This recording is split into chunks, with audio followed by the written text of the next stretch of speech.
ശ്രീനാരായണ പരമഗുരവേ നമഃ.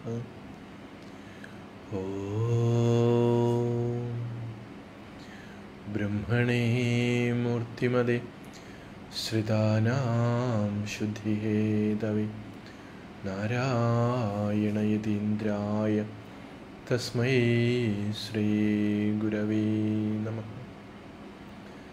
എല്ലാവർക്കും നമസ്കാരം. നമ്മൾ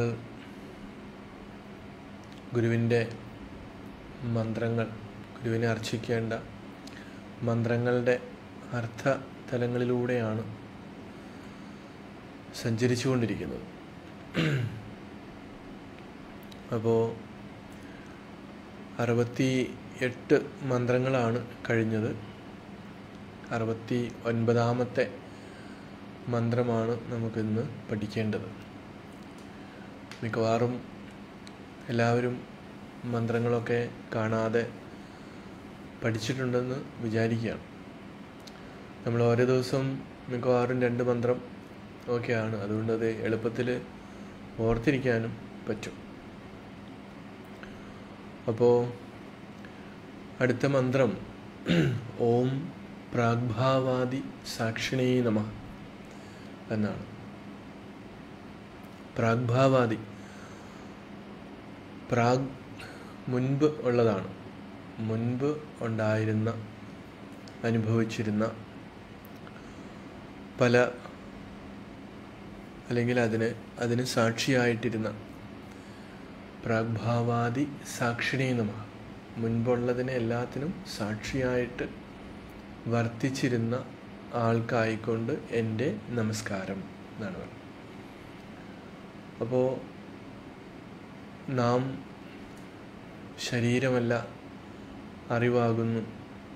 ശരീരമുണ്ടാകുന്നതിന് മുൻപിലും, അതാണ് മുൻപുള്ളതെന്ന് പറയുന്നത്, അറിവായി നാം ഉണ്ടായിരുന്നു. അപ്പം ഇവിടെയൊക്കെ ആ മുൻകാലങ്ങളിൽ, അല്ലെങ്കിൽ എന്തൊക്കെയാണോ ഉണ്ടായിരുന്നത് അതിനൊക്കെ സാക്ഷിയായിട്ട്, അതിനൊന്നും യാതൊരുവിധ അറ്റാച്ച്മെൻറ്റും ഇല്ലാതെ, അതിനകത്ത് യാതൊരു നമുക്ക് എന്താ പറയുക, മമതയില്ലാതെ അതിന് സാക്ഷിയായിട്ട് വർത്തിക്കുക. അപ്പോൾ സാക്ഷിയായിട്ട് വർത്തിക്കുക എന്ന് പറഞ്ഞാൽ പരബ്രഹ്മ സ്വരൂപമാണ്. അപ്പോൾ അതുകൊണ്ട് ആ പരബ്രഹ്മ സ്വരൂപമായിരിക്കുന്നത് കൊണ്ടാണ് ഇങ്ങനെയുള്ള അനുഭവങ്ങൾക്കും മറ്റു പലതിനും സാക്ഷിയായിട്ടിരിക്കുന്നു എന്ന്. കാരണം അതിനകത്ത് യാതൊരുവിധ അറ്റാച്ച്മെൻറ്റും ഇല്ലാതെ കടന്നു പോകുക. നമ്മൾക്കും അങ്ങനെ ഒരു അറ്റാച്ച്മെൻ്റ് ഇല്ലാതെ ഇവിടെ എങ്ങനെ കടന്നു പോകാനായിട്ട് സാധിക്കും?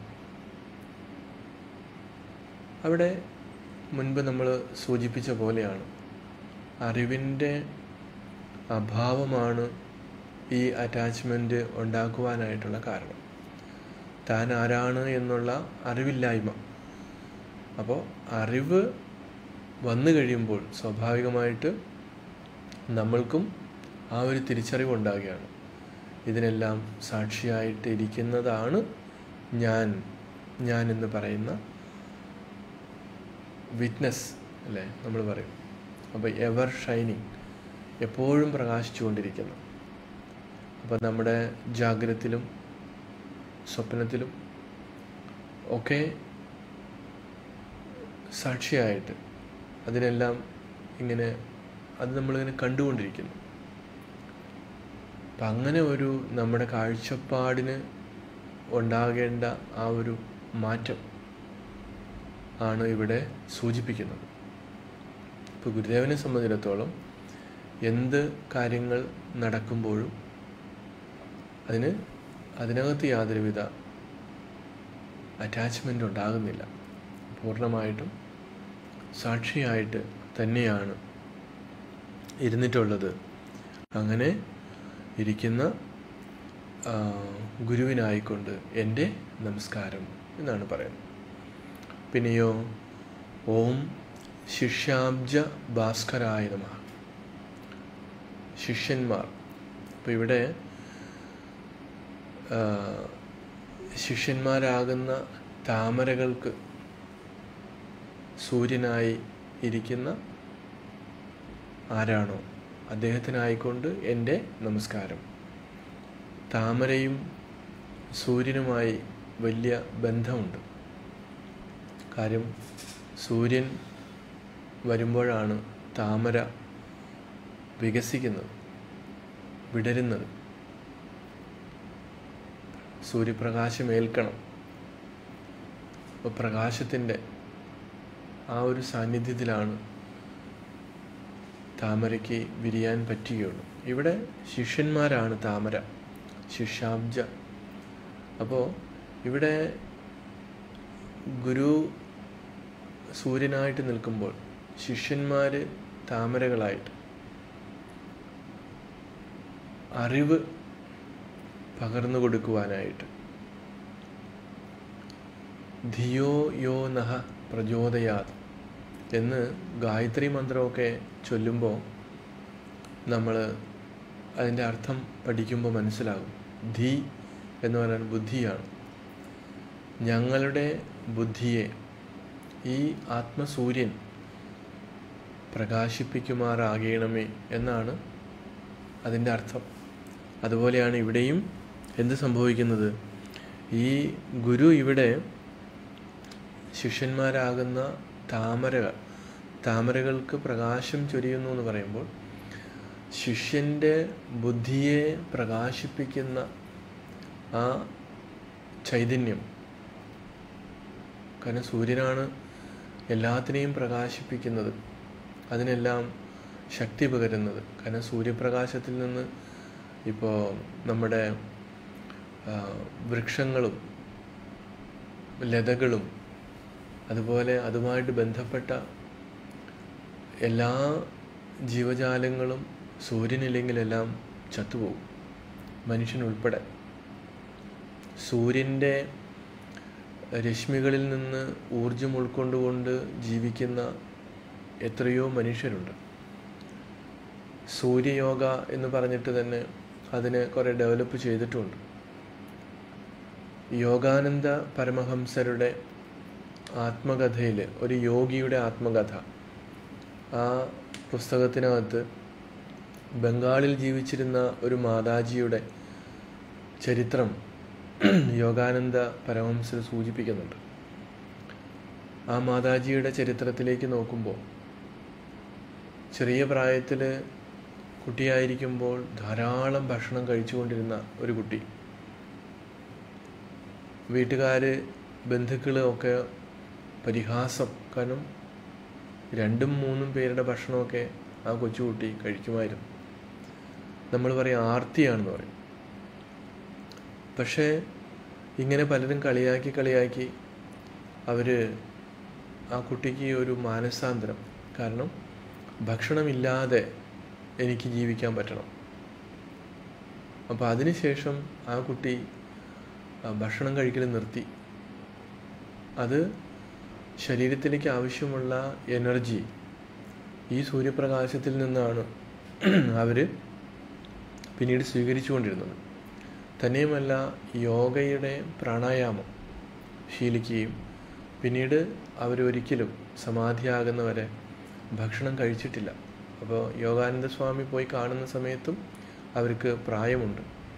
അപ്പോൾ യോഗാനന്ദ സ്വാമിയുടെ അടുത്ത് അവരുടെ ചരിത്രം പറയുകയായിരുന്നു. പിന്നീട് ഒരുപാട് ആളുകൾ യോഗികളായിട്ടുള്ളവരൊക്കെ ഈ സൂര്യനിൽ നിന്ന്, അപ്പോൾ നമ്മൾ കണ്ണുകൊണ്ട് കാണുന്ന ആ സൂര്യനിൽ ഇത്രയും പ്രകാശം അല്ലെങ്കിൽ ഇത്രയും എനർജി ഇരിപ്പുണ്ടെങ്കിൽ ആ സൂര്യനെയും പ്രകാശിപ്പിക്കുന്ന ആത്മസൂര്യൻ, ആത്മാവുണ്ട്, പരമ്പൊരുൾ, അതിൻ്റെ ആ പ്രകാശവീജികളാണ് ഞങ്ങളുടെ ബുദ്ധിയെ പ്രകാശിപ്പിക്കുമാറാകണമേ എന്ന് പറയുന്നത്. അപ്പോൾ ഗുരു ഈ ശിഷ്യന്മാരുടെ ബുദ്ധിയിലേക്കാണ് ഈ പ്രകാശത്തെ കടത്തിവിടുന്നത്. നമ്മൾ ഗുരു എന്നുള്ള വാക്കിൻ്റെ അർത്ഥത്തിൽ തന്നെ നമ്മൾ എത്രയോ പ്രാവശ്യം അത് പറഞ്ഞിട്ടുണ്ട്. നമുക്കറിയാം, ഇരുട്ടിൽ നിന്ന് പ്രകാശത്തിലേക്ക് നയിക്കുന്നവനാരോ അവനാണ് ഗുരു. അപ്പോൾ ഇവിടെ ഈ ശിഷ്യന്മാരുടെ ബുദ്ധിയിൽ ശരിയായിട്ടുള്ള പ്രകാശം, കാരണം അജ്ഞാനം കൊണ്ട് അവർ ഇവിടെ കഷ്ടപ്പെടുകയാണ്. ഒരു ഭക്തൻ, നമ്മളൊരിക്കൽ പറഞ്ഞിരുന്നു, ഭക്തനിൽ നിന്ന് ശിഷ്യനിലേക്കുള്ള ഒരു ഉണർവ് അല്ലെങ്കിൽ അങ്ങനെ ഒരു സ്ഥാനക്കയറ്റമാണ് നമ്മൾക്ക് ഉണ്ടാകേണ്ടത്. അപ്പോൾ ശിഷ്യന് മാത്രമാണ് ഈ ഒരു രീതിയിലേക്ക് തൻ്റെ ജീവിതത്തെക്കുറിച്ചും തൻ്റെ ദുഃഖത്തെക്കുറിച്ചും വിവേകം അവിടെ ഉണ്ടാകുന്നതും ആ വിവേകത്തിലൂടെ അവന് ആത്യന്തികമായിട്ടുള്ള സുഖത്തിലേക്ക് എങ്ങനെ വന്നു ചേരാം അല്ലെങ്കിൽ അത് തിരിച്ചറിയാം.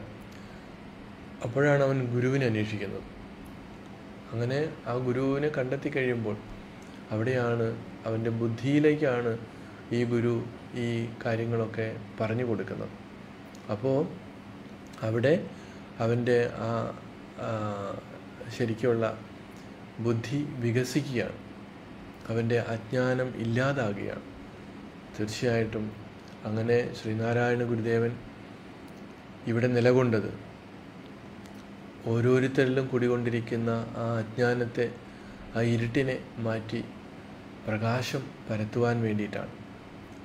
പക്ഷേ നമ്മൾക്കറിയാം, അങ്ങനെ ഗുരു ശ്രമിച്ചിട്ടും ഇപ്പോഴും നമുക്ക് ആ തലത്തിലേക്ക് ഉയരുവാനോ ആ രീതിയിൽ നമ്മൾ സ്വയം പ്രകാശമുള്ളവരായിട്ട് നമുക്ക് മാറുവാനോ സാധിച്ചിട്ടില്ല. ഇപ്പോഴും അജ്ഞാനത്തിൽപ്പെട്ട് ഉഴലുകയാണ്. ഏതെങ്കിലും ജ്യോത്സ്യന്മാർ പറയുന്നതും അതുപോലെ തന്നെ ഗുരുവിൻ്റെ അറിവെന്നുള്ള ആ ഭാഗം വിട്ടുകൊണ്ട് നമ്മൾ ആചാരങ്ങളിലേക്കും അനുഷ്ഠാനങ്ങളിലേക്കും മറ്റു പലതിലേക്കും നമ്മളിങ്ങനെ പോയിക്കൊണ്ടിരിക്കുകയാണ്. അപ്പോൾ എവിടെയാണോ ഗുരു അറിവിനെ പകർന്നു തരാൻ വേണ്ടി ശ്രമിച്ചത്, അവിടെയൊക്കെ നമ്മുടെ ഈ ഹൃദയത്തിലുള്ള താമരയെ സൂര്യപ്രകാശം കാണിക്കാതെ വളർത്തുകയാണ്. അപ്പോൾ ഇവിടെ ഗുരുവാകുന്ന ആ ആത്മസൂര്യൻ ആ ബുദ്ധിയിലേക്ക്, ആ താമരയിലേക്ക് അതിൻ്റെ പ്രകാശം പരത്തുമ്പോഴാണ് അത് വികസിക്കുന്നത്.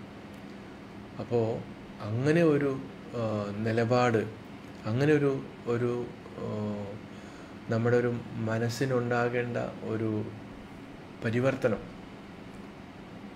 സംഭവിക്കാതിരിക്കുന്നിടത്തോളം കാലം അത് നമ്മുടെ ഈ ദുഃഖങ്ങൾക്ക് ഒരിക്കലും ശമനം ഉണ്ടാകുന്നില്ല. അപ്പോൾ പിന്നെ മറ്റുള്ളവരുടെ കാര്യം എങ്ങനെയാണ്? അപ്പോൾ ഗുരുദേവൻ വലിയ ആളാണെന്ന് പറഞ്ഞിട്ട് കാര്യമൊന്നുമില്ല. ഗുരു വലിയൊരാളാണ്, നമ്മളൊക്കെ സാധാരണ ആളുകളാണല്ലോ. അപ്പോൾ ഞങ്ങൾക്കിതൊന്നും അത്ര പറ്റുന്ന കാര്യമല്ല എന്നൊക്കെ പറഞ്ഞ് നമ്മളെ പറ്റിക്കുന്നത് ഈ മനസ്സാണ്. അപ്പോൾ മനസ്സ് പല പല സൂത്രങ്ങൾ പ്രയോഗിച്ചാണ് നമ്മളെ ഓരോ ദിവസവും തള്ളി നീക്കുന്നത്. നമുക്ക് ആലസ്യം ഉണ്ടാകും, അതുപോലെ നമുക്ക് ഉറക്കം വരും. പിന്നെ നമ്മൾ പറയും ഇത് പിന്നെ വായിക്കാം, അല്ലെങ്കിൽ പിന്നെ പഠിക്കാം, അല്ലെങ്കിൽ നമുക്കത് പിന്നീട് ആലോചിക്കാം. ഇങ്ങനെ ഏതെല്ലാം തരത്തിലാണ് നമ്മളെ ഈ മനസ്സ് പറ്റിക്കുന്നത്. അതുകൊണ്ട് മനസ്സിൻ്റെ ഈ വഞ്ചനയിൽ നമ്മൾ പെട്ടുകഴിഞ്ഞാൽ നമ്മളെ മറ്റുള്ളവരല്ല വഞ്ചിക്കുന്നത്, നമ്മുടെ മനസ്സ് തന്നെയാണ്. അപ്പോൾ ഈ ഈശ്വരനെ കുറിച്ചൊക്കെ ഉള്ള കാര്യങ്ങൾ പറയുമ്പോൾ പുറത്തേക്ക് നമ്മൾ ഒരുപാട് അന്വേഷിച്ചു പോകും, പക്ഷെ നമ്മൾ അകത്തേക്ക് പോകാറില്ല. അപ്പോൾ അതുകൊണ്ട് എന്ത് ചെയ്തു, ഈ ചൈതന്യം നമ്മുടെ ഉള്ളിൽ തന്നെയാണ് കയറി ഒളിച്ചതെന്ന് പറയും.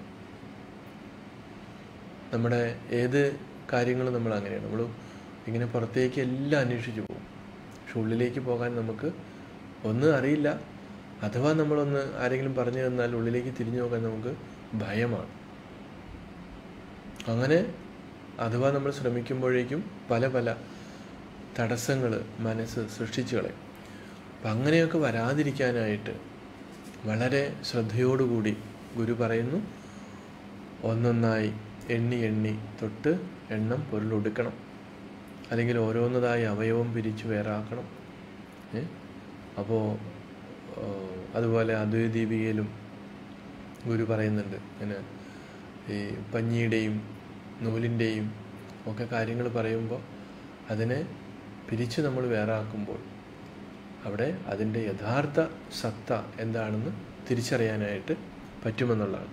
അപ്പോൾ ഗുരുവിൻ്റെ ഇവിടെ ശിഷ്യാബ്ജ ഭാസ്കരായ നമഃ എന്ന് നമ്മൾ ചൊല്ലുമ്പോൾ, നമ്മൾ അതിൻ്റെ അർത്ഥത്തിലേക്ക് നമ്മൾ തിരിയുമ്പോഴാണ് നമ്മുടെ അജ്ഞാനത്തെ, നമ്മുടെ അറിവില്ലായ്മയെ മാറ്റാൻ വേണ്ടിയിട്ടാണ് ഇവിടെ ഗുരു നമുക്ക് വേണ്ടി ഇവിടെ ശരീരമെടുത്ത്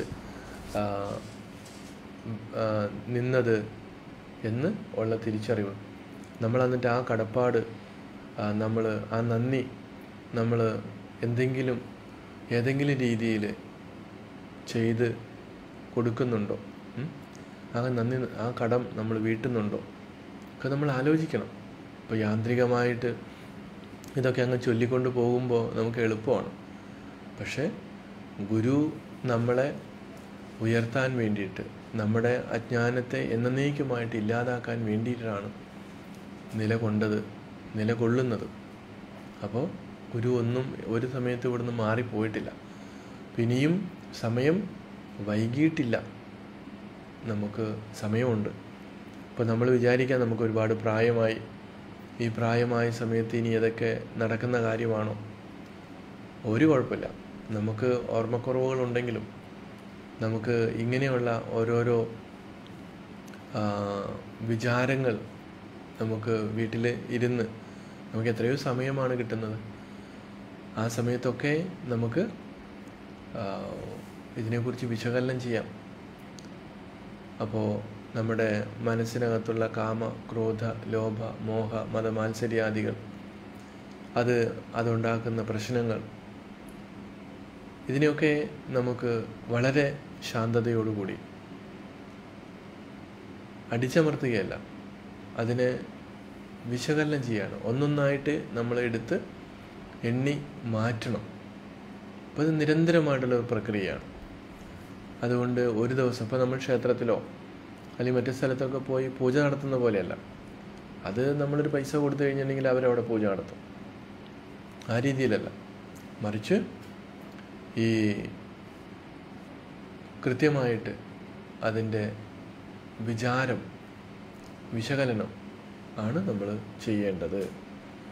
അങ്ങനെ നമ്മൾ നോക്കുമ്പോൾ തീർച്ചയായിട്ടും നമുക്ക് അതിനൊരു പരിഹാരമാകും. അതിന് സാധിക്കട്ടെ. അടുത്ത മന്ത്രവും അതുപോലെ ചേർന്ന് വരുന്നതാണ്. ഓം അജ്ഞാനന്തജ്ഞാന ദൃഷ്ടി പ്രദായ നമഃ. അജ്ഞാനം, അതുകൊണ്ടുണ്ടാകുന്ന അന്ധത, അതാണ് അജ്ഞാനാന്ധ. അതിനെന്ത് ചെയ്യുന്നു? ജ്ഞാനദൃഷ്ടി കൊണ്ട് മാറ്റിത്തരുന്ന പ്രദായ. അപ്പോൾ ഈ അജ്ഞാനം കൊണ്ടുണ്ടാകുന്ന അന്ധതയെ ജ്ഞാനം കൊണ്ട് മാറ്റിത്തരുന്ന ഗുരുവിനായിക്കൊണ്ട് എൻ്റെ നമസ്കാരം. ജ്ഞാനദൃഷ്ടിയാണ് നമുക്ക് തരുന്നത്. ഈ അജ്ഞാനത്തിൽപ്പെട്ട് കിടക്കുന്ന ആളുകൾക്ക് ജ്ഞാനത്തിൻ്റെ ദൃഷ്ടി, അവിടെ വിശ്വാസദൃഷ്ടിയല്ല, ജ്ഞാനദൃഷ്ടി പ്രദാനം ചെയ്യുന്ന ആളാണ് ഗുരു. ഇപ്പോൾ നമ്മൾ മുൻപ് പറഞ്ഞ ആ മന്ത്രവുമായിട്ട് ചേർന്ന് വരികയാണ് അല്ലേ? അപ്പോൾ ഗുരുവിൻ്റെ ദൗത്യം എന്താണ്? ഈ അജ്ഞാനം കൊണ്ട് ഉണ്ടായ അന്ധത, ആ അന്ധതയെ മാറ്റുക എന്ന് പറയുന്നത് വെളിച്ചം കൊണ്ടുവന്നാലേ പറ്റുള്ളൂ. അതുകൊണ്ടാണ് ജ്ഞാനദൃഷ്ടി കൊടുക്കുന്നത്. ജ്ഞാനാഗ്നി അല്ലേ, സർവകർമ്മങ്ങളെയും ദഹിപ്പിച്ചു കളയുന്നതാണ്. അഗ്നിക്ക് ദഹിപ്പിക്കാൻ പറ്റാത്ത ഒന്നുമില്ല, എല്ലാം. ഇപ്പം നമ്മൾ ഭാരതത്തിൻ്റെ സംസ്കാരമനുസരിച്ച് മരിച്ചു പോയാലും അത് ആ ശരീരം കത്തിച്ചു കളയാണ്, കത്തിച്ച് ചാമ്പലാക്കി കളയും. ശിവൻ ചുടുകാട്ടിലാണ് വസിക്കുന്നതെന്ന് പറയുന്നു. ചുടുകാട് ആധ്യാത്മികമായിട്ടുള്ള ഒരു വിദ്യാലയമാണെന്ന് പറയാറുണ്ട്. എന്തുകൊണ്ടാണ്? എല്ലാം വന്ന് അവസാനിക്കുന്നത് ചുടുകാട്ടിലാണ്. നമ്മളുടെ വളരെ പ്രിയപ്പെട്ട ഈ ശരീരത്തെ എത്രയോ വർഷം താലോലിച്ച് കൊണ്ടു നടന്നതാണ്. ഏതെല്ലാം രീതിയിൽ ഭക്ഷണം കൊടുത്ത്, കുളിപ്പിച്ച്, പുതിയ പുതിയ വസ്ത്രങ്ങൾ ഇടിയിച്ച്, ആഭരണങ്ങൾ ഇടിയിച്ച് കൂടുതൽ സൗന്ദര്യം ഉള്ളതാക്കി മാറ്റാൻ വേണ്ടിയൊക്കെ ഒരുപാട് വർഷങ്ങൾ നമ്മൾ ചെലവഴിച്ചതാണ്. പക്ഷെ അങ്ങനെ ഒരു വിചാരം നമ്മൾ ഇങ്ങനെയൊക്കെ ചെലവഴിച്ചോ എന്ന് ചോദിച്ചാൽ ആ സമയത്ത് ഈ വക ബുദ്ധിയും ബോധമൊന്നും ഉണ്ടാവണമെന്നില്ല. പക്ഷേ മരിച്ചു കഴിഞ്ഞിട്ട് ആ ശ്മശാനത്തിലേക്ക് നമ്മൾ പോയി കഴിയുമ്പോൾ അവിടെ അതെല്ലാം കാണുന്ന ജീവിച്ചിരിക്കുന്ന ആളുകളുണ്ട്. താൽക്കാലികമായിട്ട് അവർക്കൊരു വൈരാഗ്യമൊക്കെ വരും, നമ്മളും ഇതുപോലെ ഒരു ദിവസം പോകുമല്ലോ എന്ന്. പക്ഷേ ആ ആളും അത് കഴിയുമ്പോൾ മറന്നു പോവുകയാണ്. അപ്പോൾ ഇവിടെ എന്തുകൊണ്ടാണ് ഈ നശിച്ചു പോകുന്ന ശീര്യതേ അനേന ഇതി ശരീരം, നശിച്ചുകൊണ്ടിരിക്കുന്ന അനുനിമിഷം നശിച്ചുകൊണ്ടിരിക്കുന്നതാണ് ശരീരം എന്ന് പറയുന്നത്. പക്ഷേ ആ ശരീരത്തിന് വേണ്ടി, ആ ശരീരം സംരക്ഷിക്കാൻ വേണ്ടി എത്രയോ ശ്രമം നമ്മൾ നടത്തുന്നു.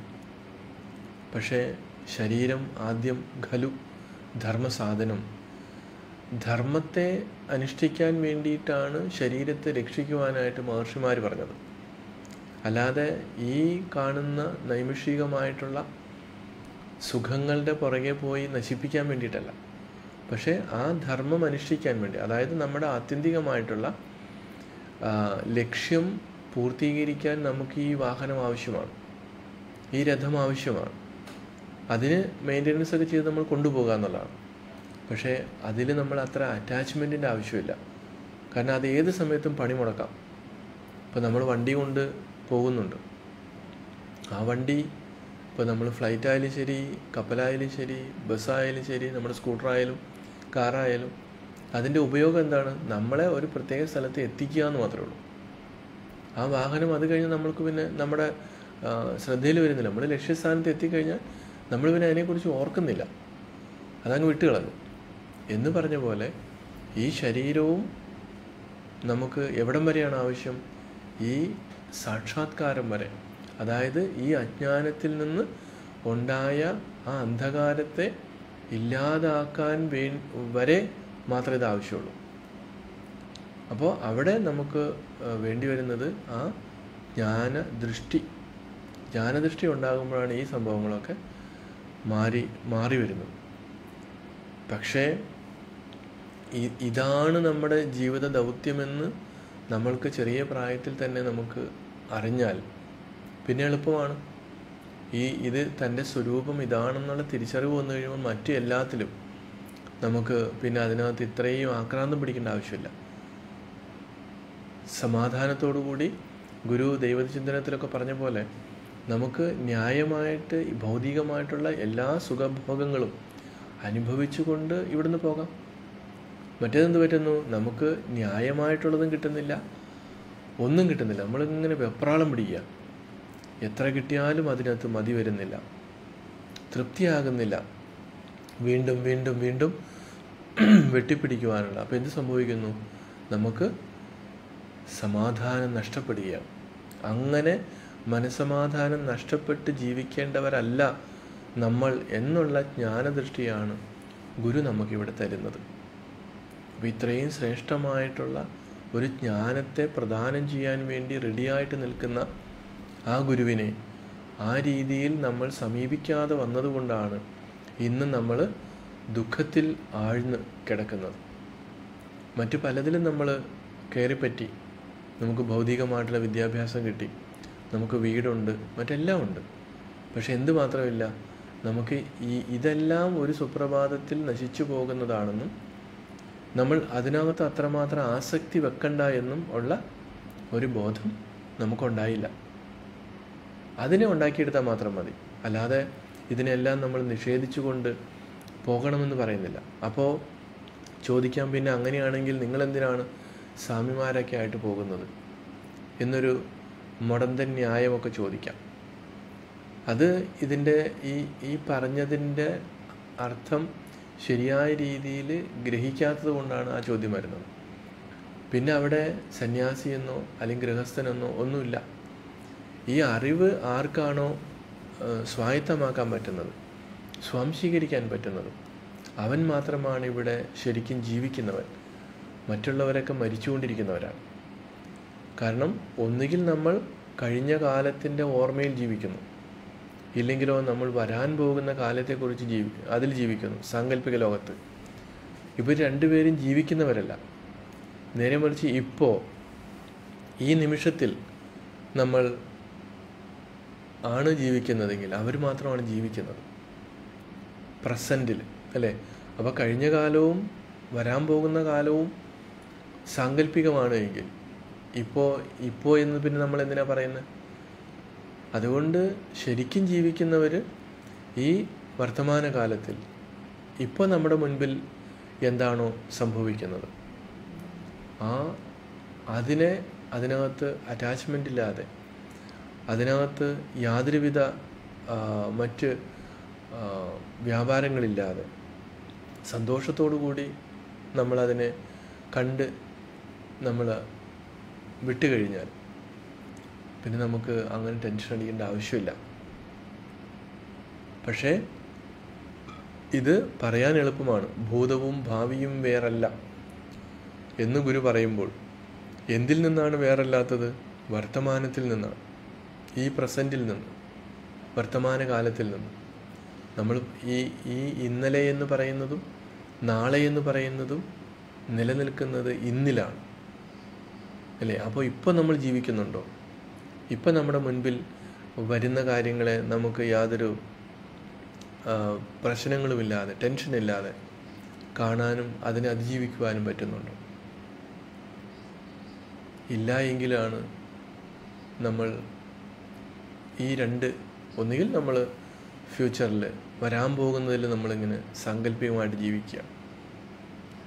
അപ്പോൾ ഇപ്പോൾ ശരിയാണ് എങ്കിൽ നാളെയും ശരിയാകും. ഇന്ന് ശരിയല്ലെങ്കിലോ നാളെയും ശരിയാകത്തില്ല. അപ്പം ഇങ്ങനെ നമ്മളതിൻ്റെ വരുംവരായികളെക്കുറിച്ച്, അതിൻ്റെ പ്ലസും മൈനസും നമ്മൾ കൃത്യമായിട്ട് വിശകലനം ചെയ്യണം. അതിന് ജ്ഞാനദൃഷ്ടിയാണ് ആവശ്യം. അതുകൊണ്ട് അദ്വൈത വേദാന്തം ഒരിക്കലും ഈ ഭൗതികമായിട്ടുള്ള ജീവിതത്തിന് എതിരല്ല. ഈ ഭൗതികമായിട്ടുള്ള ജീവിതം നമുക്ക് സുഖകരമാക്കാൻ വേണ്ടിയിട്ടാണ് ഈ അറിവിനെ കുറിച്ച് പറയുന്നത്. മഹർഷിമാർ ആയിരക്കണക്കിന് വർഷങ്ങൾക്ക് മുൻപ് അത് കണ്ടെത്തിയതും അതിനു വേണ്ടി തന്നെയാണ്. പക്ഷേ അതിനെ തെറ്റായിട്ട് ധരിക്കുകയും ആ അറിവിനെ ശരിയായ രീതിയിൽ പ്രയോജനപ്പെടുത്താതിരുന്നതുമാണ് നമുക്ക് നഷ്ടപ്പെട്ടു പോയത് മൂല്യങ്ങൾ, അല്ലേ? പലരും വിചാരിച്ചിരിക്കുന്നത് അദ്വൈതം, ഈ മായാവാദം, അല്ലേ, അതൊക്കെ ഈ അദ്വൈതമൊക്കെ പഠിക്കുന്നത് ആധ്യാത്മികത കൊണ്ടാണ് നമ്മൾ മടിയന്മാരായിട്ട് ഒരു കാര്യങ്ങളും ചെയ്യാതെ പോയത്. അത് ഒരു വരട്ടുവാദമാണ്, കൃത്യമായിട്ട് കാര്യങ്ങൾ അറിയാത്തത് കൊണ്ടാണ്. പക്ഷേ അങ്ങനെയാണെങ്കിൽ ശ്രീനാരായണ ഗുരുദേവൻ ഇവിടെ ചെയ്ത കർമ്മങ്ങളുണ്ടല്ലോ, എത്രയോ വലിയ വിപ്ലവമാണ് ഗുരു ഇവിടെ സൃഷ്ടിച്ചത്. മായാവാദിയല്ല, അല്ലേ? ബ്രഹ്മസത്യം ജഗത് മിഥ്യ എന്ന് പറയുന്ന ഗുരുവാണ്. അത് എല്ലാ സ്ഥലത്തും ഗുരു ഏത് കർമ്മങ്ങൾ ചെയ്യുമ്പോഴും വളരെ വ്യക്തമായിട്ട് ഗുരു അദ്വൈതം സർവഭാവേഷു, ഏത് കാര്യത്തിലും ഏത് ഭാവത്തിലും അദ്വൈതം തന്നെയാണ്. പക്ഷേ ക്രിയാദ്വൈതം ന കുര്യാത്, ഈ വ്യവഹാരത്തിൽ ആ ഭാവം ഉള്ളപ്പോഴും അതിനെന്ത് ചെയ്തിട്ടില്ല, അവിടെയെല്ലാം മടി പിടിക്കാൻ വേണ്ടിയിട്ട് ആ അദ്വൈതത്തെ കൊണ്ടുവന്നിട്ടില്ല. എന്നാൽ ഇത് അതിൽ തന്നെ നിലനിൽക്കുന്നതല്ലേ ആണ് താനും. അതുകൊണ്ട് അതിൻ്റെ മർമ്മത്തെ ശരിയായ രീതിയിൽ ഗ്രഹിച്ചു കഴിഞ്ഞാൽ നമുക്ക് അങ്ങനൊരു കൺഫ്യൂഷൻ ഉണ്ടാകുന്നില്ല. അപ്പോൾ കൺഫ്യൂഷൻ ഉണ്ടാകുന്നുണ്ടെങ്കിൽ, അതിനി മറ്റു പലരും ഉണ്ടാക്കുന്നുണ്ടെങ്കിൽ അവർക്ക് അതിൻ്റെ തെളിച്ചമില്ലാത്തത് കൊണ്ടാണ്. അപ്പോൾ ഈ തെളിച്ചമുള്ളത് കൊണ്ട് തന്നെയാണ് ഗുരുദേവൻ ഒന്നിനെയും നിഷേധിക്കാതെ എല്ലാത്തിനെയും സ്വീകരിച്ചുകൊണ്ട് എല്ലാവർക്കും വേണ്ടി കാര്യങ്ങൾ പറഞ്ഞു കൊടുത്തത്. വിവേകാനന്ദ സ്വാമികൾ അമേരിക്കയിൽ പോയി പ്രസംഗം നടത്തുമ്പോഴും അദ്വൈതിയാണ്, മായാവാദിയാണ്. പക്ഷേ അവിടെ ഈ അദ്വൈത സിദ്ധാന്തത്തെ ലോകത്തിൻ്റെ മുൻപിൽ അവതരിപ്പിക്കുമ്പോൾ അമേരിക്കയിലെ സഹോദരന്മാരെ എന്ന് വിശേഷിപ്പിക്കുവാനായിട്ട് ഈ ഒരു ആത്മജ്ഞാനിക്ക് മാത്രമേ പറ്റുള്ളൂ. എല്ലാവരെയും ഒരേപോലെ കാണുന്ന, എല്ലാ ശരീരങ്ങളിലും ജീവജാലങ്ങളിലും ശുനിജൈവ ശുഭാഗേജ പണ്ഡിതാഹ സമദർശിന അപ്പം മനുഷ്യനിൽ മാത്രമല്ല, എല്ലാത്തിനകത്തും ആ ഒരേ ചൈതന്യത്തെ, സത്തയെ കാണുവാനുള്ള, അല്ലെങ്കിൽ കണ്ട് സാക്ഷാത്കരിച്ചവർക്ക് മാത്രമേ ആ സഹോദരൻ എന്നുള്ള, അല്ലേ, സഹോദരി സഹോദരന്മാരെ എന്നുള്ള അത് വരുള്ളൂ. അതുവരെ അവർ ആ രീതിയിലല്ല അഭിസംബോധന ചെയ്തിരുന്നത്, അല്ലേ. അപ്പോൾ ഗുരുദേവനും എന്താണ്, സോദരത്വേന വാഴുന്ന ഒരു മാതൃകാസ്ഥാനം സൃഷ്ടിക്കണം. ഈ മായാ ലോകത്തുള്ളവർ തന്നെയാണ്, അല്ലേ. മായാലോകത്തെക്കുറിച്ച് പറയുമ്പോൾ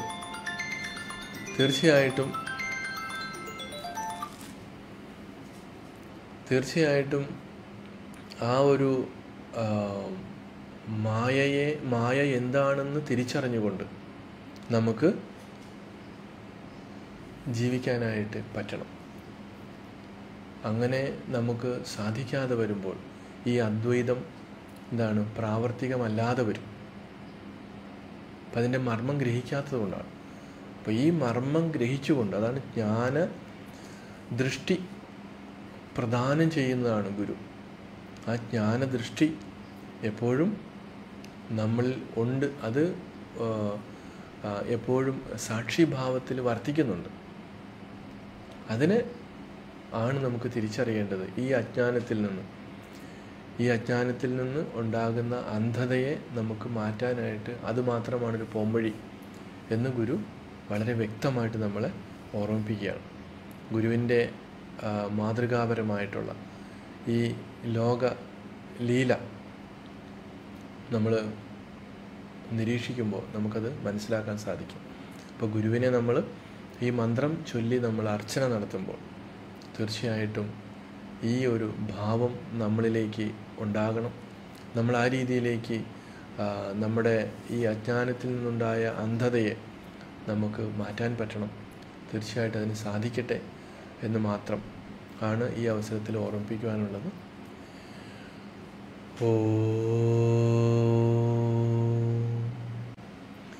സർവേ ഭവന്തു സുഖിനഃ, സർവേ സന്തു നിരാമയാഃ, സർവേ ഭദ്രാണി പശ്യന്തു, മാ കശ്ചിത് ദുഃഖഭാഗ് ഭവേത്. ഓം ശാന്തി ശാന്തി ശാന്തി. ഓം ശ്രീനാരായണ പരമഗുരവേ നമഃ.